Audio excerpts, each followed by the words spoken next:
CEO 리포트 1월 3주차. 안녕하세요. 웰스기업연구소 이수민 연구원입니다. 얼마 전 중소벤처기업연구원에서는 2022년 중소기업 전망에 대해서 발표를 했습니다.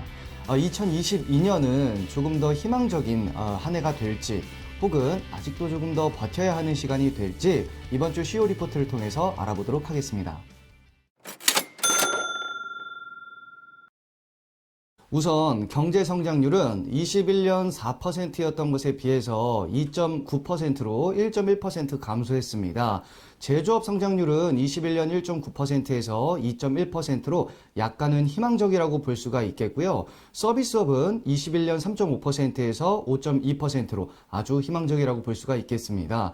특히 서비스 업종의 고용이 증가되고 있는 현 상황과 2022년도 배달 서비스 등의 지속적인 증가로 인해서 서비스업은 비대면 서비스 등을 필두로 지속적인 성장을 가져갈 것으로 예상이 됩니다.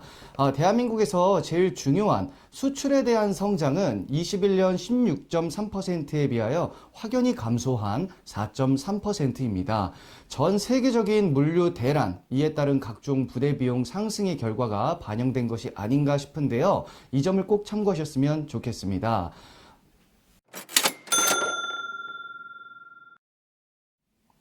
중소기업 대표자들을 대상으로 설문조사를 한 결과 64%가 경기 회복은 당분간 어렵겠다라고 전망을 했습니다. 특히 이는 전년비 31%나 증가한 것으로 상당히 심각하다고 볼 수가 있겠는데요. 항목별로 보면 매출에 대해서는 감소할 것이다가 32.4%, 유지가 46.4%, 증가 21.2%로 부정적인 의견이 더 많았습니다.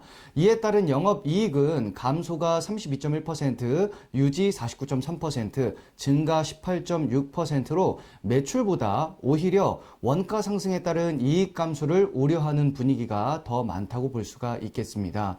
투자에 대해서는 73.5%가 현 수준의 유지로 응답을 하여 아직 현금 등의 흐름이 좋지 않다는 것을 확인할 수가 있었고요.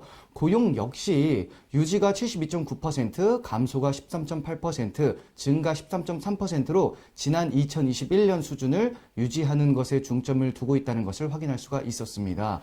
또한 향후 5년간의 경영 실적이 개선될 것이라는 질문에 27.9%만이 개선될 것이라고 응답을 했고요. 인력 수급 전망에 대해서도 18.6%만 개선될 것이라고 답변하였습니다.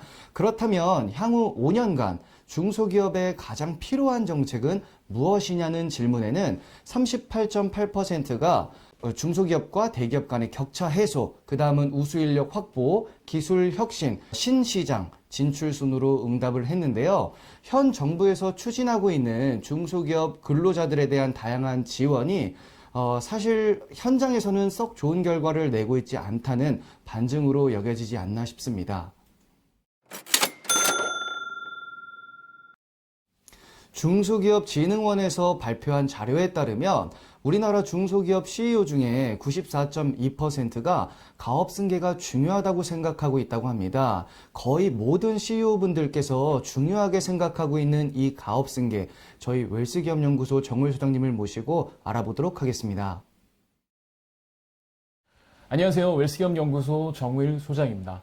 자, 오늘은 2021년 중소기업 가업 승계 실태조사 보고서 중소기업 중앙회에서 이 연구한, 리서치한 결과를 우리 대표님들과 함께 공유해보는 시간을 갖도록 하겠습니다. 그 테마는요, 역시 가업 승계인데요. 이 가업 승계하면 대표님들 생각은 어떠신가요? 아무래도 많은 중소기업 대표님들이 가업 승계 정말 중요하다고 생각하는 것 같습니다. 가업 승계가 중요하다고 생각하시는 대표님들이 무려 응답자들 중에 94.2%가 중요하다고 응답을 했습니다. 자, 그럼 이제 가업 승계가 왜 중요할까라고 이제 우리가 한번 그 이유를 따져봐야겠죠. 그러면 가업 승계가 중요하다고 생각하고 그다음에 가업 승계를 만약에 진행해야겠다고 생각하는 대표님들은 어떤 이유에서 그렇게 했을까를 보게 된다고 한다면 창업주의 기업가 정신을 계승한 통한 기업의 자발적인 발전을 추구하기 위해서다. 다소 추상적으로 들릴 수도 있고 다소 좀 낯간지럽게 들릴 수도 있지만 아무래도 이 기업의 연속성, 그러니까 그 종업원들도 있고 그다음에 우리 CEO께서 만들어 놓은 것들이 지속적으로 영속하길 바라는 이런 마음에서 시작하는 걸 수도 있습니다. 그리고 이제 또 이런 것도 볼 수 있겠죠. 사실은 만약에 승계받은 대표님이라고 한다면 사실 가업을 받았다는 거에 대해서 더 이렇게 좀 뭐라 그러죠? 막막함, 그 다음에 거기에 대한 듀티, 이런 의무들이 더 강하기 때문에 그런 면에서 생각을 해볼 수는 있습니다. 근데 제가 현장에서 가업 승계를 고민하는 대표님들, 가업 승계는 고민하진 않더라도 넥스트를 고민하는 대표님들을 보게 된다고 한다면 그래도 상당히 많은 분들은 이제 종업원들에 대한 부분, 그러니까 나는 회사를 이제 뭐 어차피 내가 나이가 많으니까 내가 만약에 회사를 정리한다 그러면 이 종업원들의 고용에 대한 부분도 걱정할 수밖에 없는 거고, 그 다음에 이제 또 나이가 들어가면서 또 느껴지는 것들 중에 하나가 60대 중반이 넘어가신 대표님들은 현실적으로 가업 승계를 할 수밖에 없다는 걸 인지하게 되거든요. 왜냐하면 젊은 대표님들은 내 기업을 팔 수 있다라고 생각을 하시고 50대가 넘어가시게 되면 아이고 내 친척에도 할 만한 친구들이 있어 라고 생각할 수도 있고, 근데 60이 넘어가면 이런 옵션들은 진짜 본질적인 대안이 되지 못하는구나, 미안하지만 우리 아들이 여기 와서 일을 해야겠구나, 뭐 이런 생각들을 할 수밖에 없다는 거죠. 그래서 사실 가업 승계가 전 이렇게 생각합니다. 나중에 밀려서 어쩔 수 없이 가는 것보다는 미리 사전에 준비를 하시는 게 더 중요하지 않을까 싶고요. 자, 그 다음에 이제 가업 승계 과정에서 어려운 점은 무엇일까? 라는 이제 질문에 대해서는 아무래도 가장 큰 게 막대한 조세 부담입니다. 그러니까 예를 들면 사실 그렇지 않습니까? 가업 승계라고 하는 건 주식의 소유권자가 변경되는 거거든요. 근데 주식의 소유권자가 변경된다는 건 주식이 어쨌든 명의 변경을 해야 된다는 겁니다. 그럼 주식의 명의 변경을 할 때는 두 가지 거래밖에 없죠. 증여하고 양도밖에 없죠. 그러니까 당연히 세금이 부담이 될 수밖에 없는 것이고, 그 다음에 창업 때부터 주식을 소유하고 있었던 대표님이라고 한다면 양도라는 것도 현실적으로 좀 불가능하죠. 왜냐하면 액면가보다 무조건 주식 가치가 높을 거기 때문에, 그리고 업력이 지나면 지날수록 그 갭이 상당히 크기 때문에 거기에 대한 막대한 좀 어떤 세금이요. 그 다음에 또 이제 생각해 봐야 될 것 중에 하나가 가업 승계 관련 정부 정책이 부족하다는 의견도 있습니다. 사실은 저도 여기에 100% 동의를 하는데, 저는 이제 과세 특례라든가 가업 승계 지원 제도들이 있어요. 물론 있습니다. 있습니다만 이게 지금 현실을 제대로 담아내고 있는 것인가라고 좀 생각을 하게 됩니다. 왜냐하면 기업 분할이라든가 뭐 합병이라든가 뭐 이런 것들에 비해서는 사실은 조세 지원이 상당히 좀 약하다라고 볼 수도 있죠. 그래서 그런 부분도 좀 저는 좀 생각을 좀 해봐야 되는 부분이다라는 거고요. 그 다음에 이제 사실은 이제 또 채무나 보증에 대한 부담을 또 자녀에게 넘겨야 되는 부분, 그리고 이제 소수 의견이긴 합니다만 전 이게 상당히 중요하다고 보는데, 후계자에 대한 적절한 교육이 없다. 그러니까 이거는 아마 후계자에 대한 교육이 조금 더 마음속으로 다가온 대표님들은 그 피상적으로 가업 승계를 해야지라고 생각하는 것보단 당장 지금 해야지라고 생각하시는 분들일 경우에 맞을 거예요.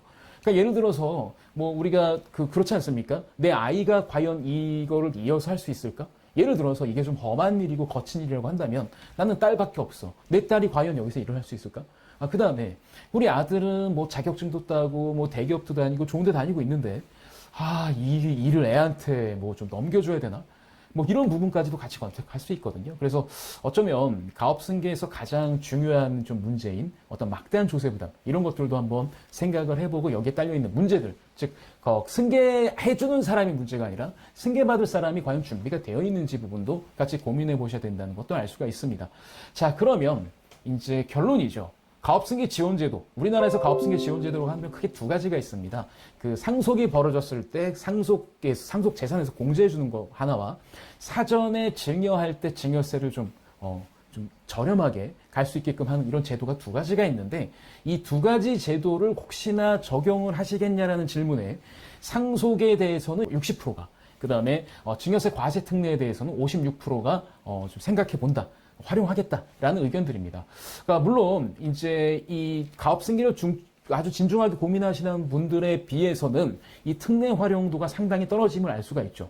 그러니까 이 특례 제도에서 잘 모르셔서 그런 건지, 아니면 특례 제도의 약점만 너무 부각이 돼서 그런 건지는 잘 모르겠습니다만, 아무래도 이거는 생각해 볼 여지가 상당히 많은 질문이 아닌가 싶습니다. 저희 웰스기업 연구소에서는 이 가업 승계 때문에 어려움을 겪고 있는 대표님들에게 좋은 솔루션을 드리고자 합니다. 그래서 언제든지 저희 웰스기업 연구소에 컨택만 하시면 항상 좋은 솔루션으로 장기간 무리 없이 가업 승계가 진행될 수 있도록 도와드리도록 하겠습니다.